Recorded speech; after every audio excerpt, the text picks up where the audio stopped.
Okay, so when it comes to solving equations, the important thing is that we have to maintain equality. And equality is maintained by adding, subtracting, multiplying, or dividing each side by the same number. For multiplication and division, the number must be non-zero. Now, I have this equation. 2x plus 10 equals 16. And initially, when we started off, we were working with bags and coins. So I have my little Birkin bags. And I know that I shouldn't have bags and coins on the same side of the equal sign. I want to isolate the bags, meaning I want the bag to be all by itself on one side of the equation. So in order for me to do that, first I need to get rid of these loose coins that are on this side. So I know that there are 10 additional coins here. I'm going to subtract 10. Because I subtracted 10 from here, in order for me to maintain equality, I need to subtract 10 from here. That leaves me with 1, 2, 3, 4, 5, 6 coins left on this side. And I have 2 bags left on this side. So now, in order for me to figure out how much is in one bag, I am going to divide the coins that I have left into each bag. And I know that I can divide and have 3 coins in each bag. Now, if I transfer that over to just solving algebraically, I am going to subtract 10 from both sides. Why? Because I am going to use my inverse operation in order for me to isolate the variable. So I want to get x all by itself. The first thing I need to do, or the first step for me getting there, is to get rid of this 10 by using the inverse or the opposite operation. 10 is being added. I'm going to subtract 10 because that will then cancel out. 10 minus 10 is 0. Now, I subtracted 10 on both sides in order to maintain equality, leaving me with 6 on this side and 2x left on this side. Now, remember, my goal is still to get the variable all by itself or to isolate the variable. So 2 is being multiplied to x.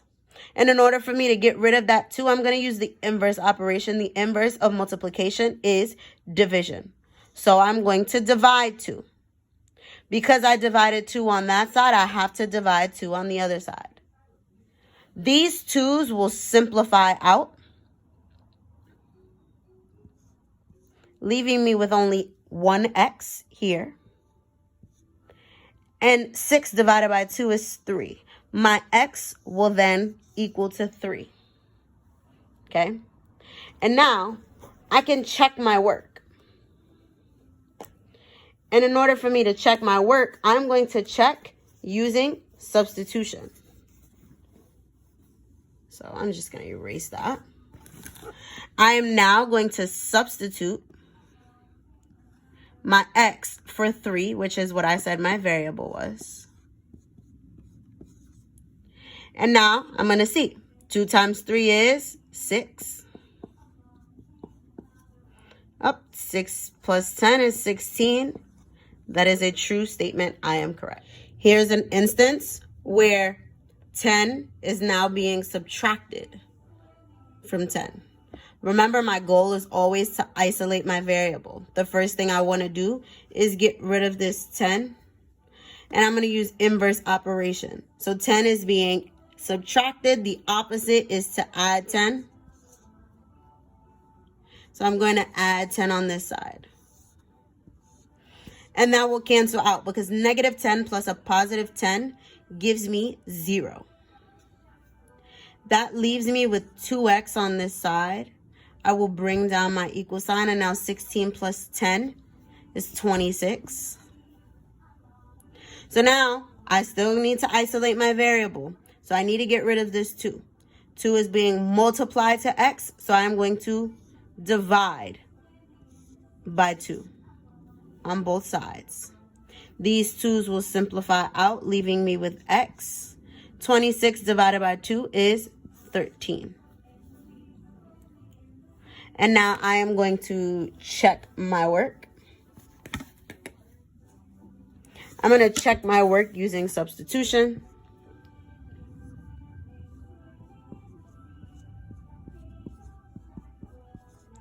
So 2 times 13 is 26.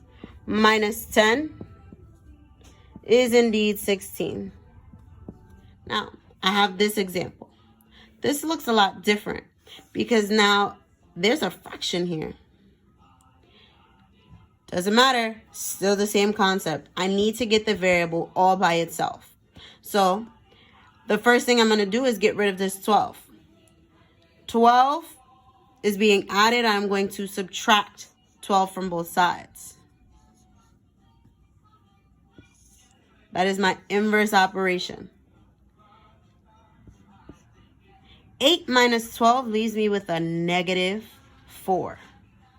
Now I have x divided by 3 equals negative 4.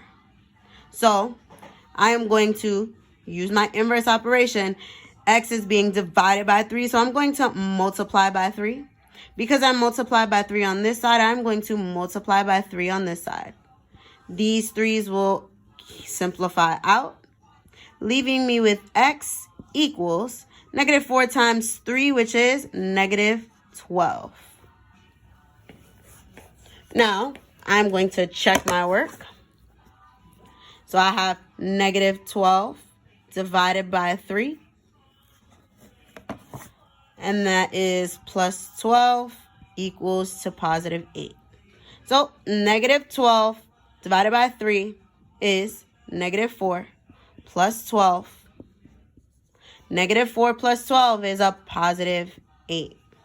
That is a true statement. I have something that looks even more different because now I have a variable on both sides. Same concept. I need the variable to be on one side of the equal sign and all by itself on one side of the equal sign. So first I'm going to get rid of this 4 here by subtracting 4 on both sides. Notice that I'm subtracting 4 from the number without the variable.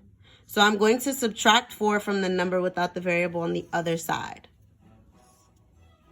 That leaves me with 5x on this side of the equal sign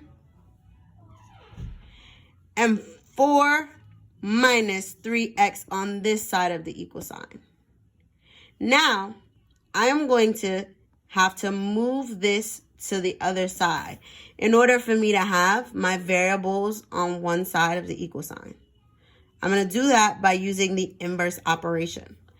3x is being subtracted, so I'm going to add 3x to both sides. These will cancel out. I have 4 left on this side. And now I have 5x plus 3x will give me 8x. Now I have 8x equals to 4. I need to get the x all by itself. 8 is being multiplied, so I'm going to use the inverse operation to get x all by itself. So the inverse is to divide. Because I divided on this side, I'm going to divide on this side. That leaves me with x equals 4 over 8, or if simplified, x equals to 1/2. Now, I am going to check my work. I have 5x plus 4 equals 8 minus 3x. I'm going to substitute my x with 1/2. So I have 5 times 1/2 plus 4 equals 8 minus 3 times 1/2. So 5 times 1/2 is 2.5 plus 4 equals 8 minus 1.5 because 3 times 1/2 is 1.5.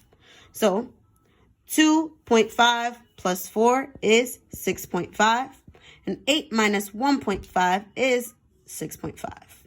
That is a true statement.